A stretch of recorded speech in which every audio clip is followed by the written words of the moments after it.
Well, good evening, everybody. Good evening. Hey, Griffin girls and oh my goodness, it's Friday night. It's 7 o'clock, and the Verge meets Power Hour. Come on, collaboration. I am excited to be with the youth of the Rewrite the Vision Youth Empowerment Group, along with our founder and CEO, the one and the absolute, only the world can't handle but one. Huh? His name is Andrew Griffin. Y'all clapping up yet? I'm excited for our conversation tonight. Welcome, everybody. Please go ahead and tag and share and subscribe to Critical Conversations Network. Help us reach 1,000 subscribers by Valentine's. Show your love. Show your love on Valentine's Day. 1,000 subscribers. Come on through here. I'm excited. So for those who are out there for the first time, welcome to the Verge Youth Podcast. And the young people are excited to share with you. I'm going to have them introduce themselves in just a moment, but let's start as we always do with a word of prayer by our youngest prayer warrior. Come on, somebody. The one and only baby girl, Serenity Griffin. Go ahead, baby girl. We bow our heads and close our eyes. Father God, we thank you for this day. We thank you for this hour. We thank you for letting us have this podcast with LHG. We thank you for letting us get through the day. We thank you for doing what you're doing and what you're already going to do. In Jesus' name, pray, amen. Amen. Woo! Yes, Serenity. Thank you. Thank you. And let's stay right there. Church mother. Hi. Can you just tell me, just in your own words, why is prayer important to you?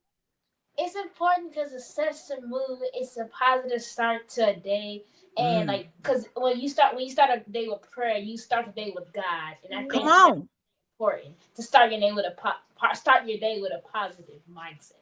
Yeah. I love that. Somebody out there put it in the comments, when you start your day with prayer, you start your day with God. And so Faith, why is it important to start the day strong? So Les Brown was talking about what you listen to the first 20 seconds of your day can affect your entire day. So it's important because we have a lot of stuff going on in our lives, but it's important to start the day, even in your journal, first start with prayer and then start with journal. What are you grateful for, to start off with a positive mood, and it helps you have a positive attitude throughout your day, and that can help with your mindset. I agree. Yes. Right. I love that. Now, Harmony, what do you think would happen if someone didn't start their day in prayer or didn't start their day strong? That's a great question. Well, thank you. I don't start my day with prayer because I believe that's a powerful thing to do. Have a conversation with God. But when I don't do that, sometimes I forget. Sometimes when I don't do that, I feel so empty. It's something missing. And I just love having conversations with God because He helped me and motivates me to do better. Yes. And I believe that's a powerful thing to do. I agree. Let's clap it up. Let me tell you, Harmony, when you say it, that's a good question. I heard your father's voice. He says that. That's a good question. I just love it. Let me just welcome Zeta D. Jones. Hi, sister. She says, when you start your day with prayer, you start your day with God. That's a t-shirt.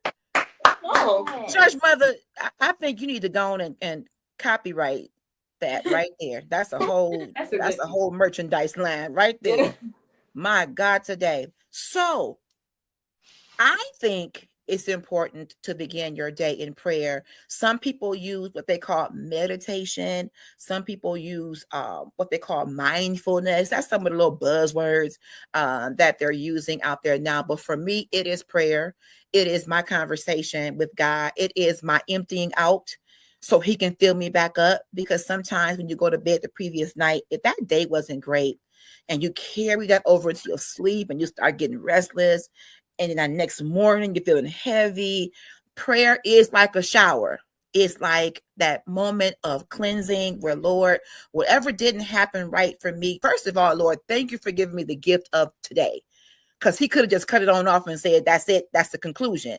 But since you allowed me the gift of a new day, I have to give you the first fruits of that day to say, I'm here to serve you. We're here to give God glory, to give God honor, to be a light in the world. We have a purpose for even being here. It's not that we always follow that purpose, if I can be so honest.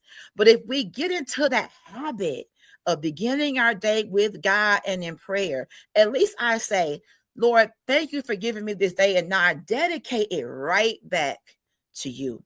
Wow, that's a good way to introduce our founder and CEO of Rewrite the Vision, because what you've heard thus far comes from his beautiful daughters.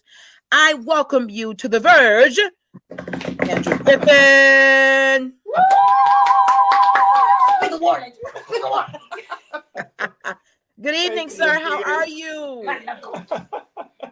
Thank you again for having us. It's always exciting to be on this podcast where we get to learn, grow, and have fun, because enough of that is not happening in the world today.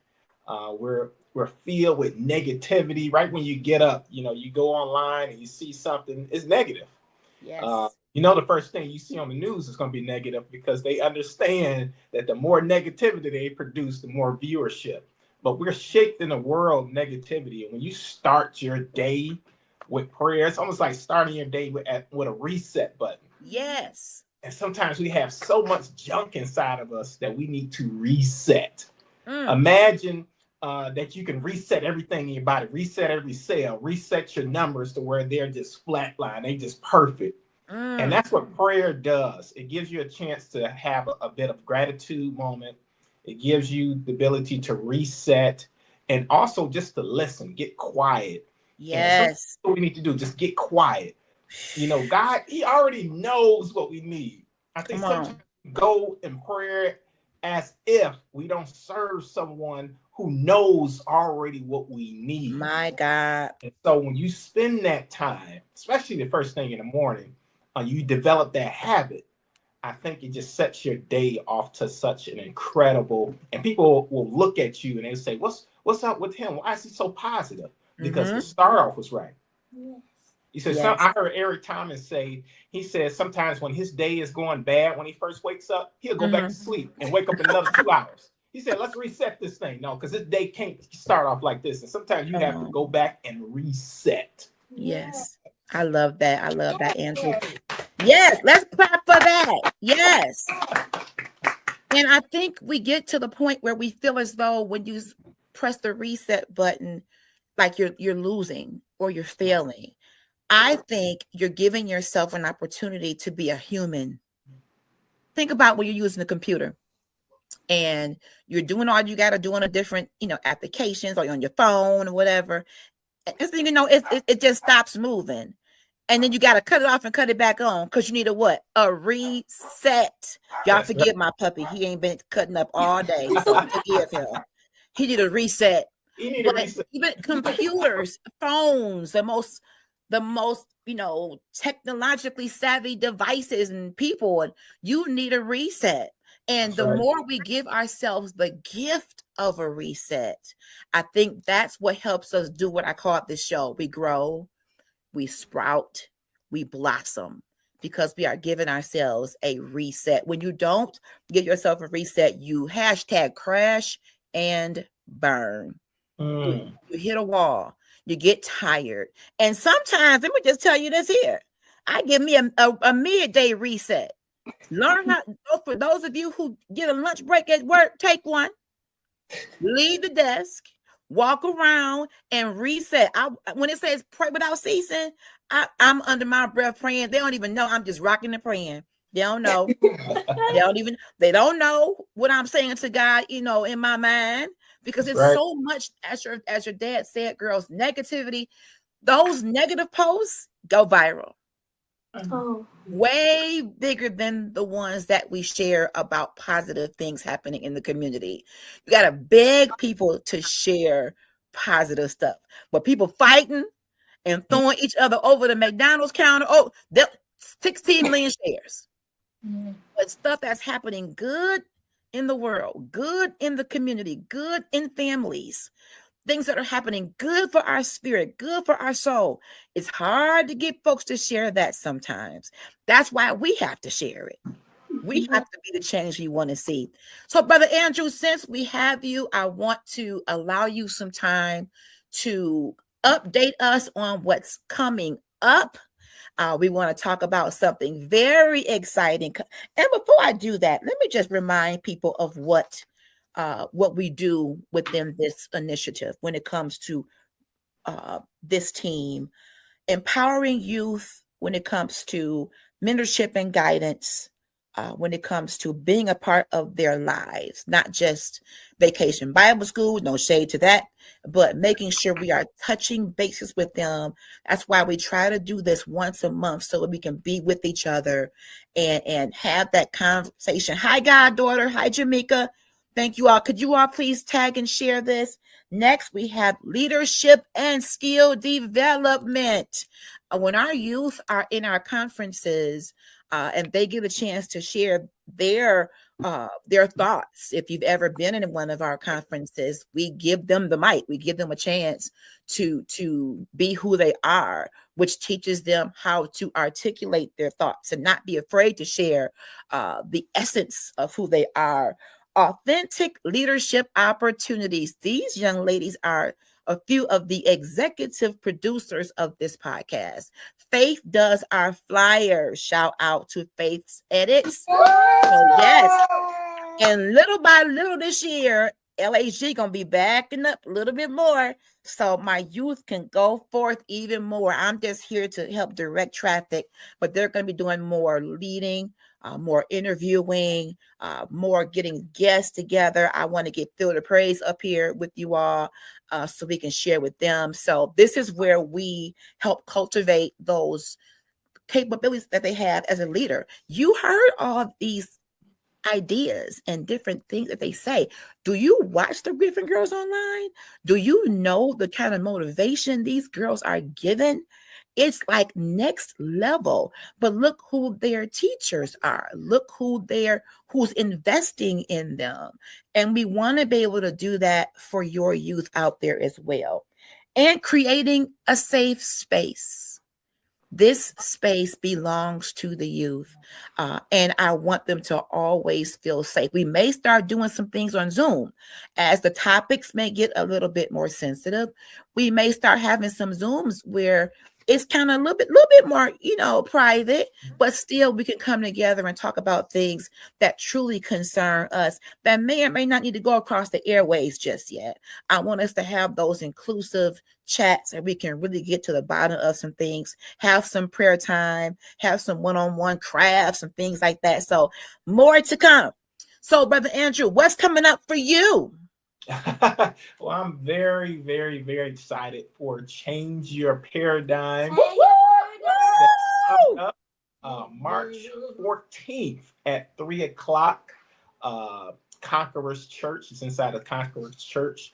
Again, March 14th at 3 p.m. We are excited for our very own LHG is going to be one of the speakers. Thank you. Excited. Shakaya Kelly Williams. My brother Matthew Jones. I call him the mayor because if he wanted to, he could run for the mayor. He could run for president. I might encourage him to run for president in a couple of years, right? But we are very, very excited. We also have the Griffin girls who will be doing an A or B or A and a B selection.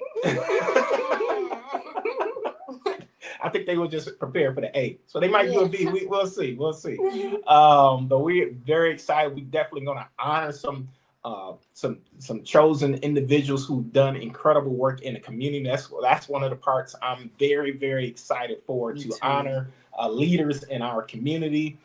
Because you don't hand someone their flowers when they're stretched across the church. You hand them flowers while they can smell them. And so we're definitely going to do that. A couple of the individuals that we're going to honor is Harold Cadwell and Angela Cadwell. Yes. Doctors. Josiah Shackelford. Woo! Mighty Joe. Houston. LaQuisha Haywood.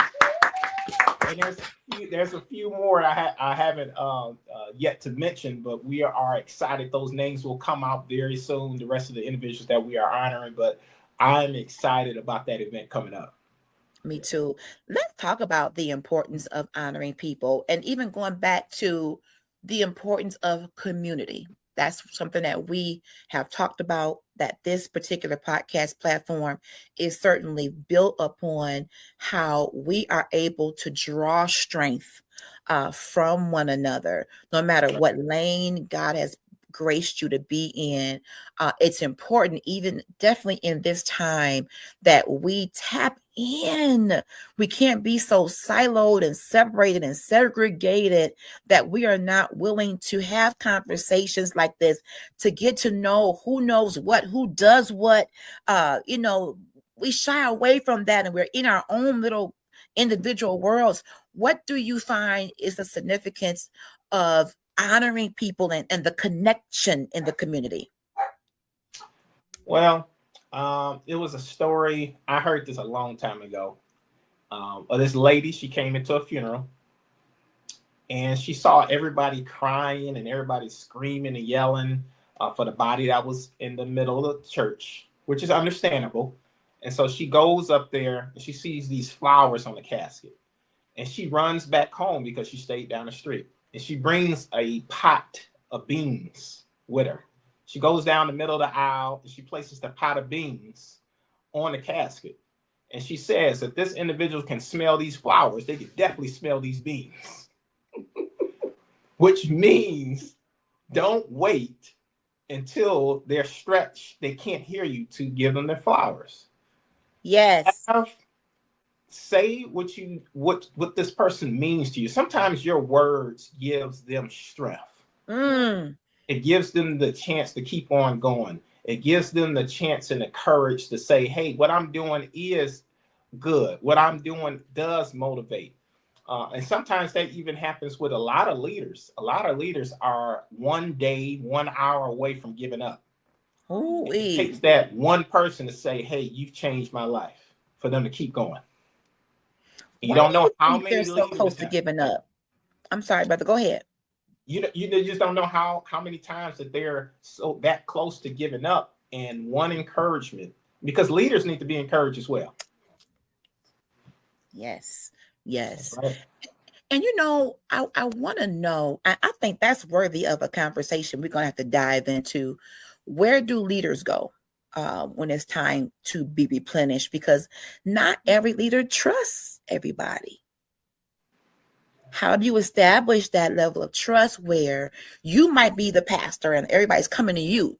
Mm-hmm. Pastor, I got this. Pastor, I got cancer. Pastor, I'm getting evicted. Pastor, I lost my child. Pastor, we don't have any food. But what is it that the leader could do in a safe space when they are going through? Because sometimes when we see leaders maybe make a wrong choice, we tend to magnify that so big as if that leader isn't a human. Is that fair? That is not fair. What I encourage leaders to do is always have a mentor. Even as good as Tiger Woods was, at his greatest, he still had a coach. As good as Michael Jordan was, he didn't win without Phil Jackson. As good as the Red Wing teams were before Scotty Bowman got there, they didn't win the championship till they had Scotty Bowman. You need someone at all times to challenge you. At all times. Because when you become your own leader, you have stopped growing. Ooh-wee. And you should never be in a position where you stop growing. You should never be in a position where you have all the answers. Because nobody has all the answers. I'm pretty sure even Oprah has a mentor. I'm pretty sure Tyler Perry still goes to certain directors and producers and say, hey, I need your advice on this. If they're smart. You do not walk around without a mentor. You don't walk around with somebody who's not stretching you.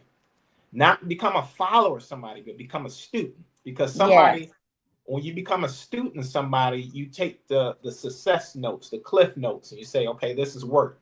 When you follow somebody, you might go down that same road that they're going down that might not be exactly where you need to be. So I always tell individuals, be a student. I learned that from Jim Rohn and Tony Robbins. They said, be a student. Don't be a follower. Because nobody's right on 100% of everything. That's right. Anything, really. You have to be a student.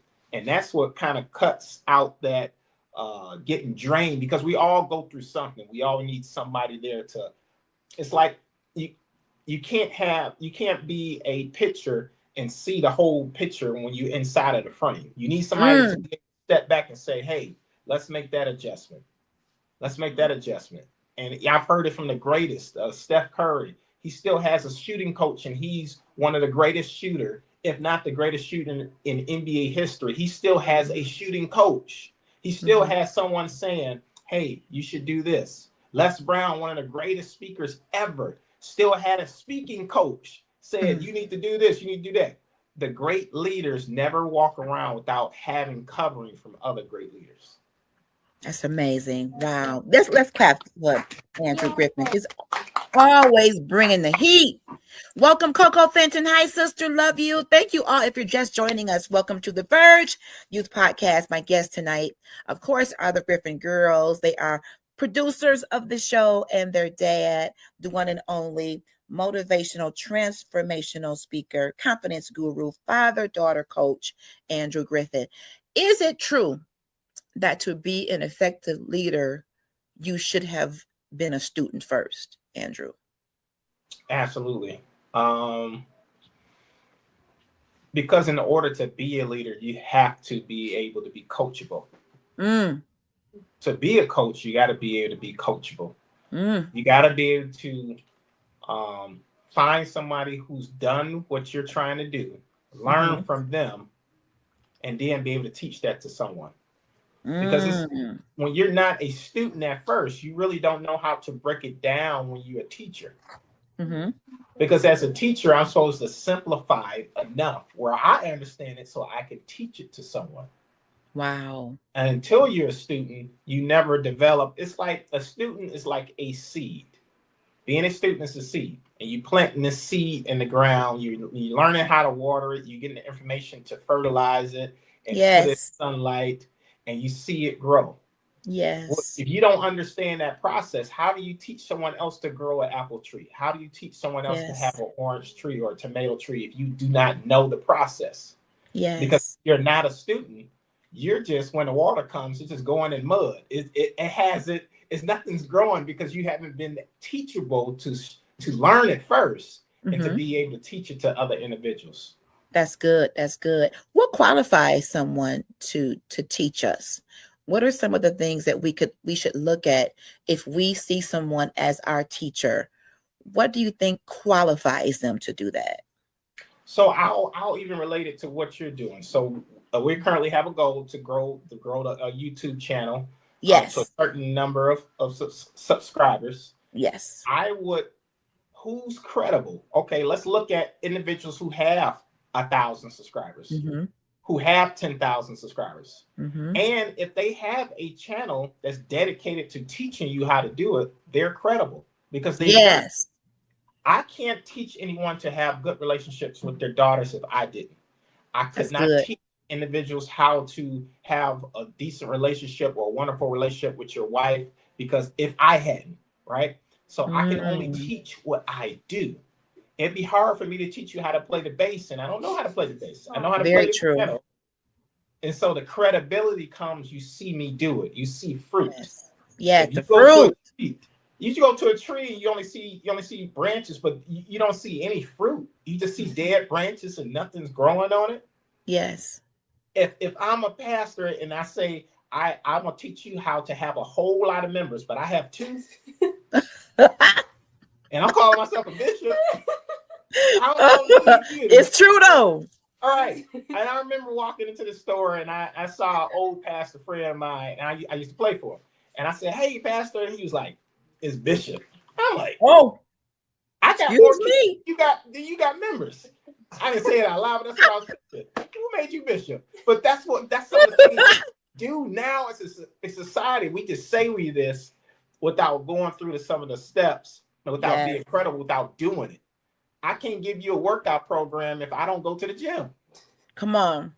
And so being credible is really just being honest. Yes. Other than that, you're just a snake salesman, right? A salesman is an incredible field, but when they put snake in front of it, that just means you haven't done it. Yes, I love that. I want to talk to the girls. We were talking about being teachable, being coachable. At your ages, Serenity, what do you think you could teach someone? I can teach someone how to be kind and kind to other people. I agree. How would you go about doing that? Maybe I'll teach them to have manners, and I'll teach them to do other stuff too. I love that. Yes. I don't think we utilize our influence enough when it comes to teaching people how to be kind. I think we expect people to already know how to do it, but people are watching us. No matter how old you are, wherever you go, someone's eyes are on you. They may not say, "Oh, I like what you do," but they could be admiring you from a distance. Like, Serenity is really kind. She's really sweet. And how you carry yourself, how you handle conflict, how you handle the tough talks. Speaking of tough talks, Andrew, how do you tell the difference between constructive criticism and a hater? Oh, you have so many haters. When someone is able to point out the positive, and I think of a sandwich. Mm-hmm. If you think of a sandwich, somebody's able to give you positivity. That's the bread on top. Yep. In the middle, they able to ask you or tell you maybe we need to go in a different direction, or maybe you could improve in this area. That's the meat. But then they wrap it up and say, "Hey, let's do it together," or "Here's some suggestions," but you're doing an incredible job. Mm-hmm. Individuals that are able to do that, you can pick up on them very quickly. Those were the difference between haters and constructive criticism, because the haters, they'll just give you all the negativity. All of it. Because number one, you're doing stuff that they failed to do. And if you succeed, they feel so bad because they didn't take that chance that you took. They didn't take the same risk. And so now they become haters. And the most dangerous haters are the ones that are friends that you think they're friends with. In the background, they really hating on you. But you can feel it after a while. See, and then that's when the fakeness comes. That's when the word fake comes. But you can start to feel that. And so you want to make sure you're not hating, because sometimes we can hate on stuff and we don't even know we're hating on stuff. Because just because you haven't done it, you can't put that on someone else. That's true. You can't say, "Hey, I haven't done that. You need to." What is the biggest thing in the world now? Go to school, get good grades, go to college, get a job, and then retire on 40% of that. And I'm going to ask questions to individuals. How is that working out? Yes, come on. That work out for everyone. And so you cannot say you're doing it wrong if you don't go to college and go get a good job. There's some people, they hate it. They hate the job they're working at, and they're still paying student loans that they had when it was 20 years ago. True. On something they hate because they listen to individuals who haven't done it. And so sometimes we can be a hater and we don't even know. If you read the book Think and Grow Rich, one of the 13 things that most people had in common, the most wealthiest individuals they had in common, was they had haters in their family. They had haters of their family and their close friends and family, they said, who hated on the business they went in. And these are the 500 most successful people in the world. We talking about your Rockefellers, we talking about your Fords. They all had that in common, where their close friends and families hated on their dream. Joseph in the Bible, what happened? He had haters in his own family, right? Wow. And so hating, and you want to learn the skill of being using constructive criticism. But there is a difference, but you have to learn it and you have to do it with grace. And so when you lead with grace and you lead with that sandwich type theory, I think that's where you help learn the difference between the haters and the ones who are just trying to help.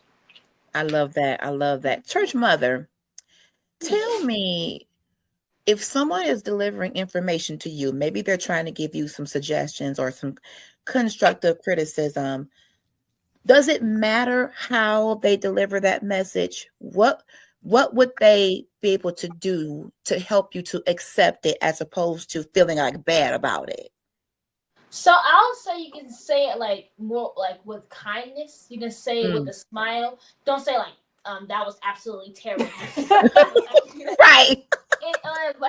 Like say it like don't say that. But anything you say, do it positively. Do it with a smile, and it can really help somebody. And don't just say the bad things. Say, well, you actually do some good things too. But I want to help you so you can be better.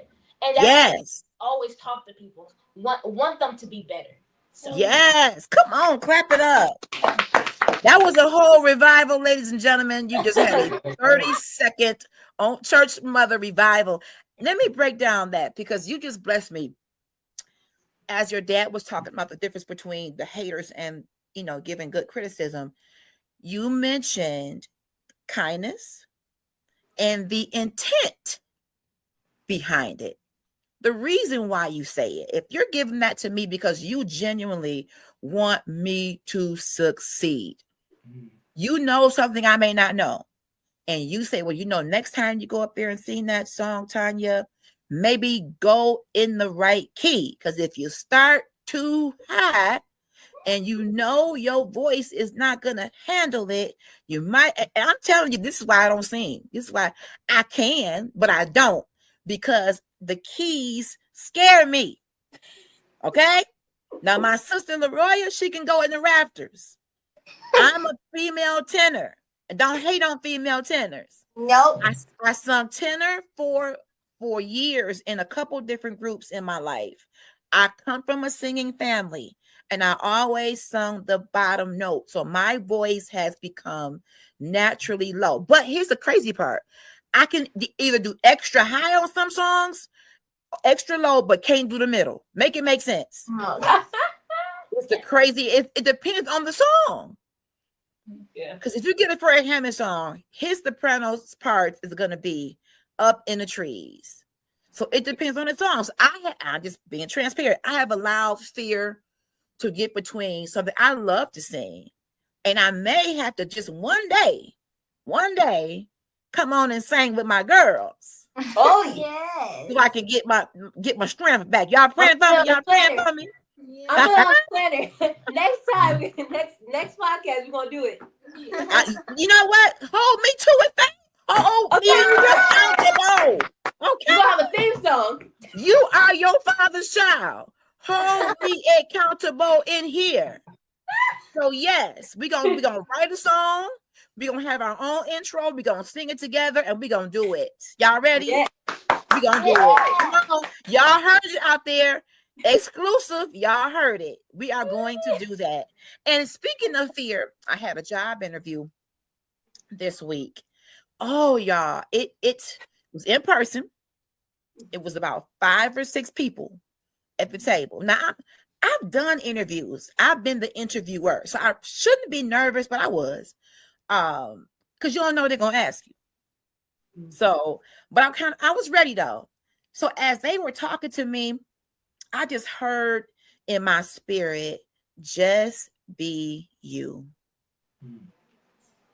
And if that job is for you, they'll love you and see you in that job.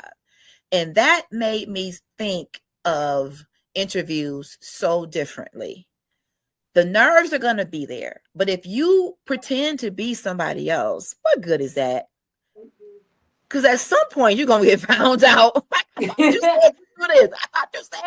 So at the end of the day, they ask generally the same questions in different ways. I've learned to kind of follow the pattern. But I find in 2026, most interviews are more personality driven anyway. They want to know if you fit in their workspace. Your personality, your drive, your smile. Are you standoffish? So I had to shake myself because I found myself like, girl, you can do this. And what's the worst that can happen? You already got a job. You're not going to be, unemployed. And my thing is, this is temporary. My dog is really cutting up. Y'all praying for him? Pray for him, y'all.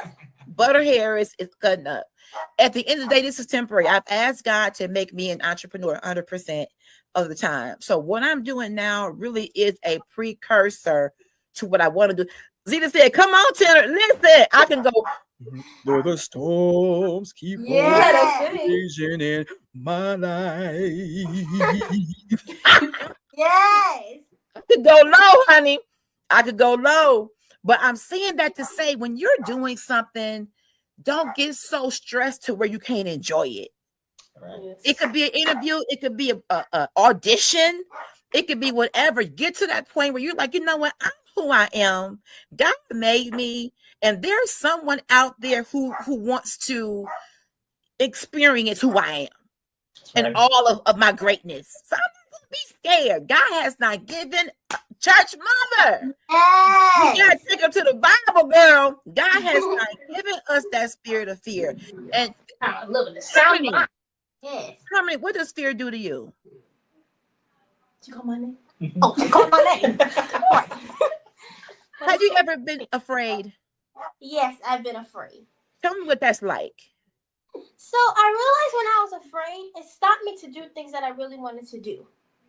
But I learned that when a negative thought comes to my mind, I instantly replace it with a positive thought, and it really helps me. I remember God's promises. And because fear, what did you say about that fear thing one time? Fear is both faith and fear is the belief. Something. Faith and fear both demand you believe in something you have not seen before. Yes. Wow. That really blessed me. And I learned to stop. I just learned to stop. It's okay to be afraid sometimes. It's okay to be that. But fear was really stopping me to do things I really wanted to do. And I believe that when you have faith, you can move mountains. The faith of mustard seed, you can move mountains. So to trust in God and to stop letting fear hold you back. Take the lid off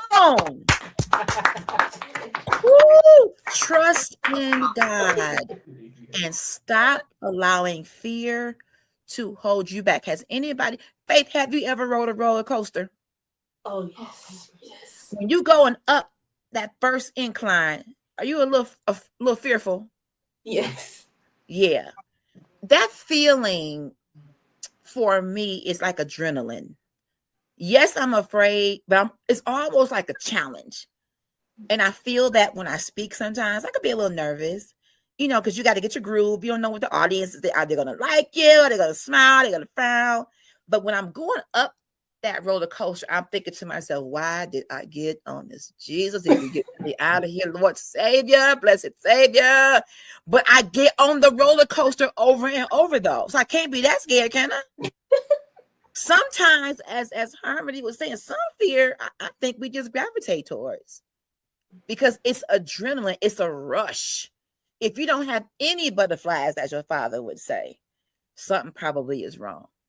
Even the greatest speakers, such as your dad, probably have that little tug. But I've learned over my lifetime, and I always know this, but when I did my first high school essay, the first one we had to read, I was sweating like the late, great Whitney Houston. I mean, drenched in sweat. But as I got older and more experienced, I found ways to either look at a certain person who was smiling, think of something that was happy. And then I thought about, well, write about something you love. Don't write about stuff that's boring. That's what helps. That's what blesses me. When someone wants you to speak, I speak about something that I can relate to, whether it's my life, how God has blessed me, how God has kept me. And that helps me a lot because I could talk about God. Oh, come on, church mother. Amen. Come on. We can talk when we think of the goodness of Jesus. Yes. And all he's done for us, our soul cries out, hallelujah. We could talk about that. Yes. Now, my brother, the Change Your Paradigm Conference. What can our listeners, viewers expect? What is the objective? I've been thinking about it for the past 3 months, been studying, and I said, what is this program really designed to do for individuals? And I thought about Rewrite the Vision and how we're putting on this program. And I said, to discover what our original purpose is on this earth. Number one, discover what our original purpose is on this earth. What is your original gift? What is your original gift? What were you put on this earth to do? I believe when Michael Jordan takes his last breath, that he fulfilled his purpose. I believe when Denzel Washington takes his last breath, he has fulfilled his purpose and his gift. But what is that for you? And I think we go to the gravesite too early without discovering our gift. I think we just wake up and just live. I think we just wake up and say all the bills that we have to pay. Yes, sir. How bad our accounts look, and we just get up and we just rush off, and we just get on this hamster wheel, and we just never discover who we are because we spend our lives just surviving, and that's dangerous. When you spend your life just surviving, just itching your way to death, but you just trying not to take too many risks, right? We all gonna get out of here. Come on. Where we're taking no risks, we're taking no challenges, we're not taking any classes to get us better, and we're just surviving. So I think number one, this program is to help individuals to discover their original gift. Okay. Number two is we want to help them dominate that gift. Yes, because that's good, brother. It's one thing to discover what you're supposed to do. It's another thing to get good at it and to know how to monetize that. Even the word says our gift will make room for us. Yes, sir. And so if you don't know what your gift is, and then you find out your gift, but you don't know how to monetize it, it's just going to be, you're going to go back to the same survival mode that you've been used to. And I'm so excited because each speaker is just going to give out from their heart. Yes. I told them just go from your heart, go from your experiences. We're here to serve and help individuals. Yes. Because this conference, Jim Rohn, if individuals look, he was one of the first motivational speakers, teachers, coaches in the 60s, 70s. And he had a seminar that he did, and he didn't know a young man who was a janitor at the time. This young man came to his seminar in the 80s, and he was a janitor. And he paid his last amount of money to get in there, and he took so many notes that he filled up like 3 notebooks. Wow. And this was like a 2-day seminar. And we know this young man as Tony Robbins. Tony Robbins was a janitor coming in, listening to Jim Rohn when he did his conferences. Wow. And we're going to share some of the same information that this young Tony Robbins heard when he was 18, 19 years old. And so you never know whose life you can change. You never know who's the great individuals who come out of it. So if you can't make it, we as individuals to sponsor someone. Yes. Because this is going to be an event like none other. Because I'm personally going to pour my heart out. Everything that I know, and that's what individuals should do. When you know something, you should be able to share it with someone so they can grow faster. That's why individuals write books. Individuals put all of their lives in a book, and it only takes us 2 hours to read clips from an individual who put 60 years of their life in a book. And so that's why that's what we're doing. We're a living book, and we gotta pour out the information. We gotta pour out what we're going through, the storms that we're going through. If I've made it through a certain type of storm and I found out answers making it through that storm, why not I share it with you? Right. Think about it. If I'm going through this journey and this road has a lot of potholes, and I'm able to tell you, hey, don't go down this road because this pothole's right here, or try to avoid this area right here. Yes. On I-75 at this exit is a major Yes. pothole. I need you to go a little bit further because I already hit that pothole and I already took time. I had to change the tire, had to get new wheels and do all this other stuff. You Come can on, avoid sir. that. Let's go to this next exit. Let's go to this next. Yes. And that's what we're here to do. And that's why I'm excited, because change your paradigm. A paradigm is a set of habits that we do every day and we don't understand why we do it. Wow. Powerful. Doing the same thing over and over and over again. And what we're excited about is helping individuals to rewrite the vision. Yes. Change your paradigm. Learn and discover your original gift and how to dominate it. Oh, that's powerful. I felt that. Welcome, Mr. Leonard Reed. Thank you, sir. Zita said, find your gift, walk in your gift, execute your gift. I have many notebooks, many plans, many dreams, many poems, many thoughts. Never know, there's probably at least 8 books that can be written out of my 100 notebooks. It's one thing to write it, something different to recognize when it may be time to rewrite it and shift. I am almost 51, and after getting sick and ending an amazing career with what I thought was an amazing company for the most part, 22 plus years, I'm in my second career. This is what I call life reimagined. I'm not too old to dream. I'm going to go back to school. I finished 4 of the 5 years, and I want to go ahead and get the bachelor's. I'm asking God to allow me to go from the corporate to the creative full time and be able to sustain myself. I'm talking my own dreams today. And as I sat at that table at that interview, and they were telling me, oh, this job can be a lot, I felt myself shrivel up a little bit. I did. And then I thought, the job I had before was a lot. Everything could be a lot at some point. Right. But once you get into it and you start doing it repetitively and you break it down and you start to find your niche and find that sweet spot, it's not so much. You're going to have good days. You're going to have tough days. But I found myself like, can I do this? Then I'm like, yes, you can. This might be the door to walk through. Don't let them make you feel as though it's going to be so much. You've experienced much in 30 plus years in the game, LHG. A lot of stuff can be much. But when you are walking out God's plan and God is with you and he's strengthening you, he's guiding you, he's leading you, he can take that much and break that thing down and make it easy for you. I believe it. I believe it.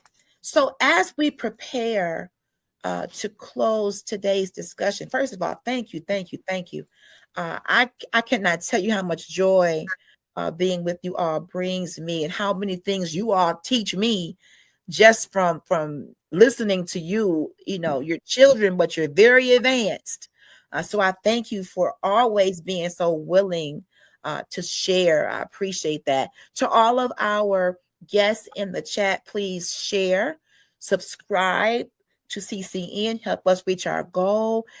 Get with me about any youth you feel are doing great things, not just huge things. Maybe you've noticed that your son or daughter has made a significant improvement academically, behaviorally in the last couple of months. We need to be able to recognize even a small positive changes. We're about celebrating. We did that at our first concert, which that was a mighty good concert, Andrew Griffin. Yes. We were able to award our youth, and just looking at their faces, it was just phenomenal. I can't wait to do it again. Speaking of the mention that you did earlier with Doctors Harold and Angela Catwell, I had to speak personally about Dr. Angela. She has always invited me to her events with my paparazzi. She's one of the most supportive women I've ever met. And she does a conference called Better Together that I went to that literally changed my outlook at so much. How we have to learn how to find ways to lock arms and be strong as a unit, as a community. So, and speaking of a unit, speaking of a community, Andrew, how have you managed to take the Griffin family and create a family business or businesses? Well, I just feel that's who we're supposed to be. I think Yes. we were born to find out what our gifts are. And as a father, it's my job to find out what my children's gifts are. That's good. And I think when you grow together, when you learn and grow together, one of the things, and this is one of the things I teach dads when I'm coaching them, I say, find a movie or series. We just finished watching Different World. Oh, that's a good one. That's a good one. Watch it with your children. Discuss the things that goes on in the show so you can have a dialogue, so you can grow together. So I can find out what they thinking about that. When they see those type of scenes, what do you think? Like, what is that reaction? Let's have a dialogue where it don't always have to be do as I say, do this, do that. Let's see how it is sometimes and what really people go through. And it's not, 100% with every movie, but you can take some teachable lessons out of it. But I find out what they do. Me and my wife, we work well because we decided to work well. That's good. It's hard for me leading myself, but you have to decide to lead yourself. You have to decide to work with an individual. You have to decide to love someone. You have to decide to work together. And not saying it's easy, but when you make a decision, it becomes clear. Yes. It's like putting a destination in GPS. It becomes clear where you need to go. It doesn't make it easier because sometimes your transportation is not the best, right? Right. Sometimes there are some roadblocks, but at least if you know where to go, when you make a decision to go somewhere, if you made a decision to go to Atlanta tomorrow, I don't care how jacked up the freeways are. I don't care how many detours, you're going to reroute to get to where you need to be. But that's when it's clear when you made that decision. So I think just making a decision to say, hey, this is what we're going to do. We're going to grow together. We're going to find out, what do you love to do? What are you gifted at?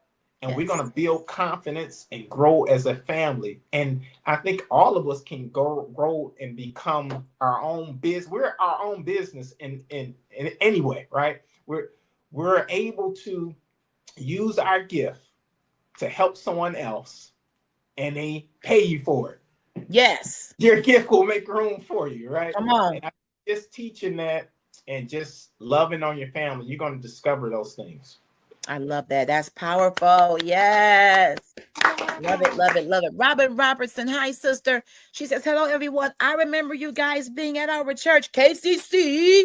Your story was so inspiring, and may God continue to bless you above all you can imagine. Appreciate you. Like that. And Robin also said, Different World is significant all these years later. Yes, it is a great choice. Many of these situations, scenarios that present themselves through that show are relative, and having a dialogue about that, I think that's brilliant. Absolutely. My last thing I want to talk about, change. Faith, how do you handle change? Change is like not always easy, but I know like some change is better for you. And then once you're in that, so once you change that habit you had, I know it's hard. Once you change it, you're like, it's like letting go. Like you got, when God tells you in your spirit, you feel God saying, let go, let go. He kept telling me that, let go, let go. But once I let go, I had all this peace and stuff. So once you change that habit, you can change your life, because in this world, there's so much negativity.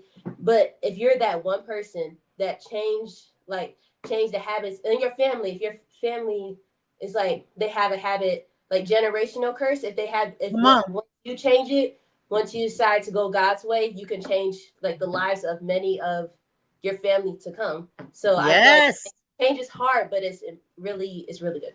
Yes. Come on. That is awesome. Awesome.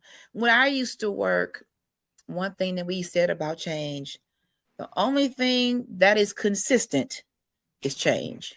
That's right. That's the one thing, because it's going to always happen. And as I was sitting at that job interview, and I was saying to Tanya, you applied for the job. The first interview was amazing. They called you back for a second one. You can't go this far and get scared now. Evidently, they saw something in you that made them want to invite you back here. So even if this doesn't go all the way, you made it to this far. How about celebrating that? That's right. How about saying, you know what? Evidently, I gave them some reason to say, she's a contender. Let's bring her in and put her in front of the group and see what they say. So as I was talking to them and the podcast came up and they were like, what's the name of it? What is it? I mean, and I said, this makes sense because that's the way you communicate. Like you always talk. I'm like, I do always talk. All of my jobs have been involving talking. I actually enjoy conversation. I'm a communications major. So this really intrinsically is who I am every day, all day. You know, I was just honest about it. And when I left there, I said to myself, y'all, I said, whatever happens, I did that. I did that. We got to give ourselves those pats on the back, y'all. Whatever happens, I did that. We're going to get ready to get out of here. Those of you who are joining us, thank you. Be sure to let us know if you're replay watching, share, tag. The Change Your Paradigm Conference is March 13th. We have the flyer everywhere. Get your tickets. Bless somebody with a ticket. Get your youth groups. Get your co-workers. Get your sisters, your brothers. Get the family. There will be food served.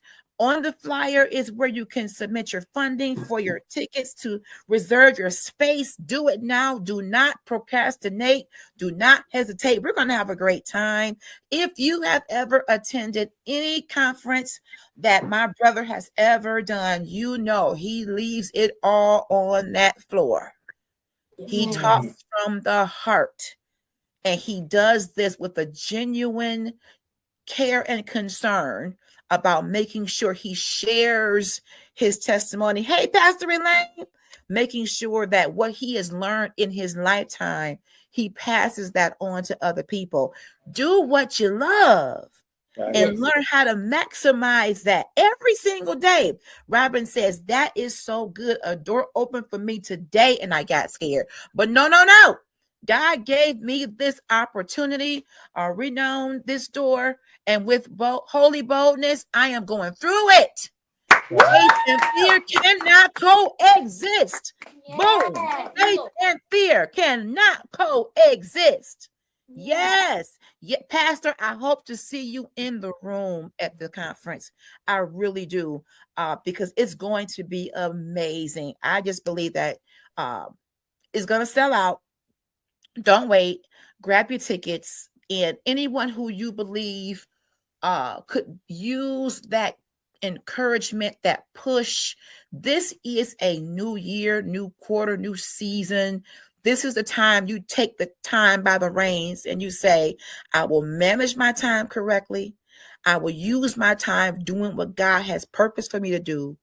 And I believe, this is just me thinking, I ain't no doctor, but I believe once you start doing the things you love, your body, I can testify, my body started responding better when I started doing what I love. My head didn't hurt so much.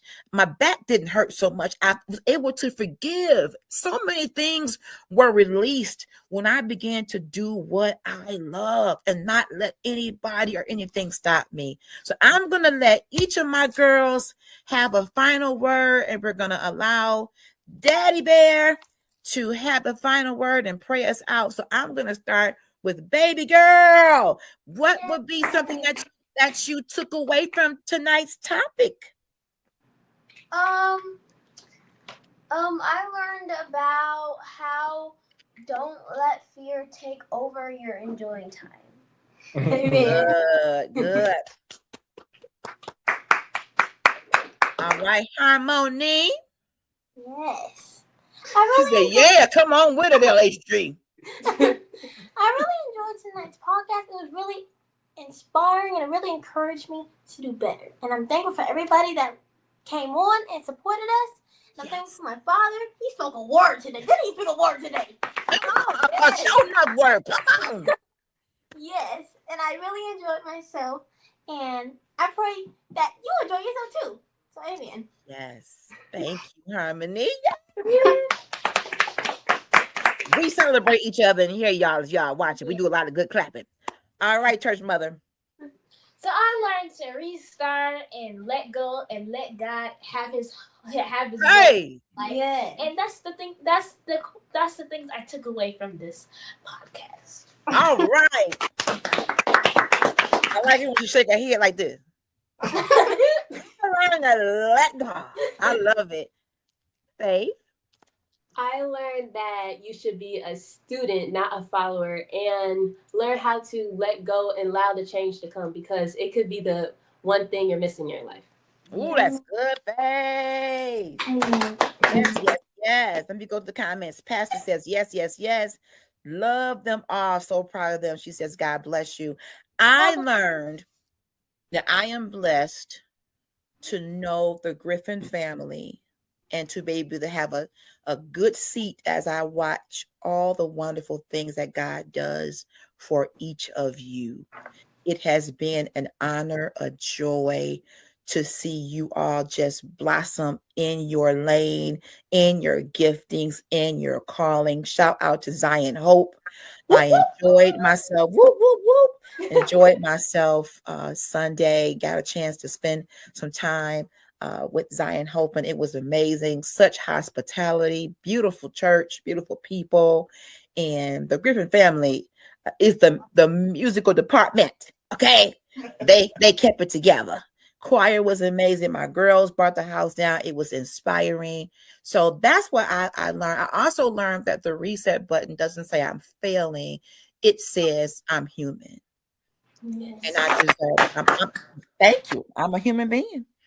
Yes. Human being. Thank y'all. So Andrew's going to close us out. He's going to give us final words, final information about the conference. Again, watch our pages. The flyer is out there. Reserve your spots. Zita says, the more I'm engaging with the Griffin family, I'm learning all of them, and they are truly growing on me. You can't help it, Z. They're such amazing people, and what you see is who they truly are. It's not just in front of a camera. This is who they are wherever we are, and I thank God for genuine people. All right, you have the floor, and thank you, Griffin family, for coming on tonight. Thank you for having us. All right, Reverend Griffin. We appreciate you having us on. One quick announcement that I forgot.